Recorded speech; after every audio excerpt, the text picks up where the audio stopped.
Hello and welcome back to our YouTube channel. In today's video we've got something rather nice for you. We've got a 2015 Sealine F380. So come with me and I'll show you all the spec on board this boat, and I think you'll be quite surprised at the amount of space on board this boat and the amount of kit. So let's go. Nathan has passed me the camera, and what I'm going to do is, because we've got this lovely sunshine, it's getting late in the day now, I'm going to start on this boat by showing you the exterior. So the boat's literally just been driven around from Darthaven Marina. She's just been out the water, so there's a bit of water around on the deck, so I do apologise, but you'll see we've got this nice arrangement here on the transom where we've got these seats back so they can fold, as I've just shown you, one way or the other. So I've got that seat now facing aft and this seat facing forward. So it's a really nice feature. No complicated mechanisms, all just manually operated, but really easy to use. And then you've got a load of cup holders then in between there, which I really like.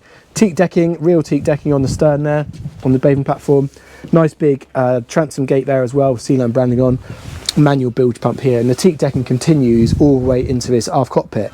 Teak feels really solid. You've got these nicely, it's where it's edged, it feels really thick and solid, and it's in good condition.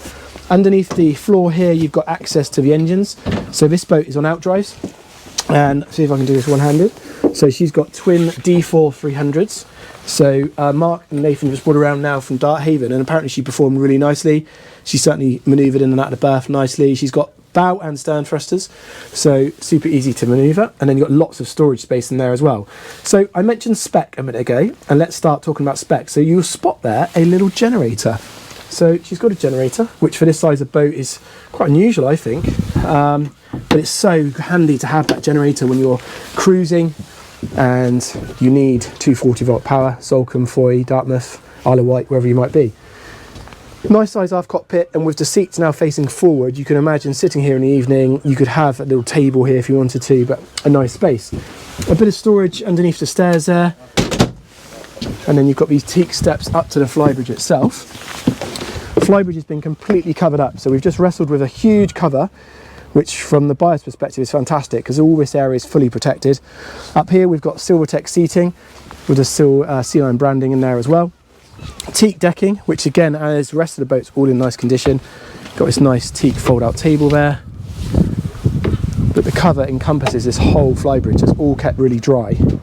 Up on the flybridge itself we've got all the dials, so you can see there we've got the analog dials, we've got a hybrid touch Raymarine screen there in the middle, and then you've got the data screens.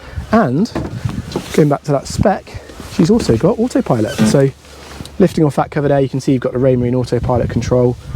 Trim tabs down here, fire extinguisher system, and it's got one of the latest generation wireless Raymarine VHF handsets. Anchor counter, there's a lot of gear on here, there really is. And a really nice Ritchie compass, so very, very sensible. Bit of storage in there, and then from up top here you've got great visibility looking forward, down onto the foredeck. There's not many boats, there's not many flybridges that are sub 40 foot that I think give you this amount of space. The backrest on the helm seat here on the flybridge can tilt as well, so that gives you more space there. Mark, did I say she's got a stern thruster? Has she got a stern thruster? No, apologise, error on there. She's just a bow thruster. It's just the skills of the skipper. I thought it had a stern thruster the way he brought her in. So really nice flybridge. So let's go back down these stairs now, and we'll go and have a look in the cabin. So let's go. Okay, let's go and look in the saloon. We've got Nathan in here. Nathan's just doing some prep work, getting the boat ready. But you'll see here, we're starting to lose the light a little bit, but it is a very light and airy saloon. So we've got two cabins on this boat to show you, so keep watching.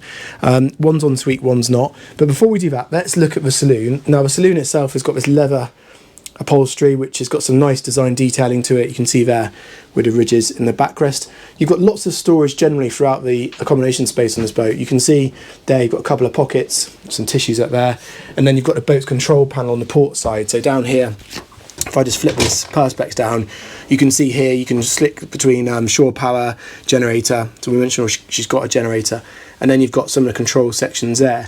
Now she does have heating, this boat. She's got a heating system which is a Ebersparker with the unit there. She's also got a updated Fusion stereo, which is all Bluetooth, DAB, I believe, that type of thing.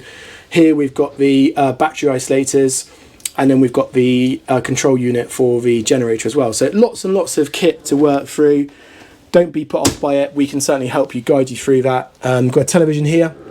See me in the reflection there. Sorry, that sun's getting pretty bright. But generally it feels very modern in here, very up to date. You'll see then we've got the lower helm, and as with the upper helm, there's lots of kit here to look at and go through. We've got another Raymarine plotter, we've got the twin data screens, autopilot, chain counter, we've got the wired Raymarine device there, VHF, but it's really well laid out. It's certainly a boat that's been well loved or well looked after. You've got the bow thruster controller there, no stern thrust as I mentioned previously, apologies. Manual operating window here at the helm, quite useful for talking to crew. And again, good visibility. I believe the guys that brought it back round from Darthaven drove it from the lower helm, and certainly more than good enough viz for that. You'll see there you've got the two glass panels underneath the screen, and what they're doing is they're letting lots of natural light into the cabin space and the heads. So before we do that, let's look at the galley. Galley itself, a couple of steps down to, and then you're underneath the screens here, so lots of natural light. Good size kitchen sink, double sink, you've got a twin burner electric hob there, and then you've got a combination microwave with a isotherm stainless steel fronted refrigeration unit there. So all in good condition. Certainly it's well loved, you can tell, got cleaning products, it's well, very tidy. The flooring here is, matches the actual main woodwork, like a light veneer, light walnut veneer. So yeah, it works really nicely.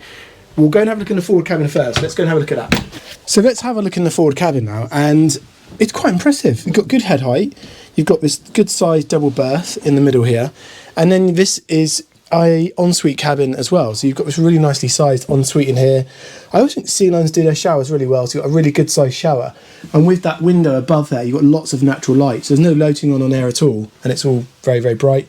You've got the wood finish, as with the Saloon, is a sort of a light walnut colour, satin finish, nice lighting, digital lighting controls up there. So yeah, really quite an impressive cabin, and quite a lot of floor space. As you enter the cabin, there's a good couple of steps before you actually get to the berth.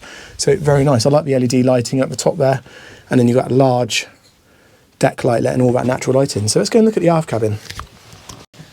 Aft cabin arrangement, we've got this twin berth cabin here. Of course, you are under the sole there from the Saloon, but good head height as you come into the cabin. I can easily stand up, so great to get changed.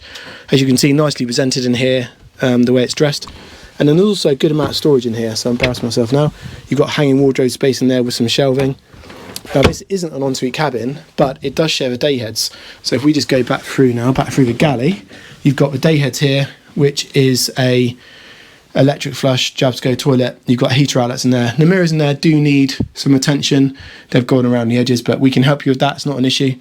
And there's a bit of pitting around that porthole there, just surface finishes. So we can certainly help. We've got all the contacts locally to help you sort that out. So yeah, let's go back out to the aft cockpit. And just like that, we've come back out and the covers are back on. So Nathan and Mark helped a little bit, have been putting the covers back on. And before I finish this video, I'll show you what we've got. So we've got this large back cover there, which drops down, enclosing that rear space. And then you've got this huge flybridge cover, which is just goes on all the way. It fits really nicely. And you'll see there, it looks really good when it's on. Not too difficult to get on and off. We've never done it before, but between those couplers, it was fine.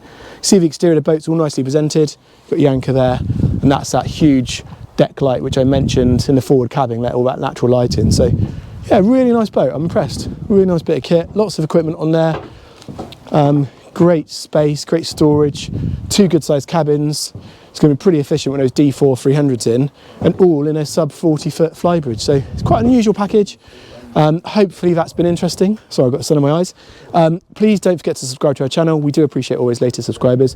Sorry there's not been much drone on this one. We had a bit of an incident with a drone. Still got it, but it needed an update, so we couldn't actually do what we wanted to do. We've got a couple of photos which you'll see on the spec, but we will get some more at some point. So thank you for watching. Details in the description below for this boat, and yeah, we look forward to hearing from you and speak to you soon. See you soon.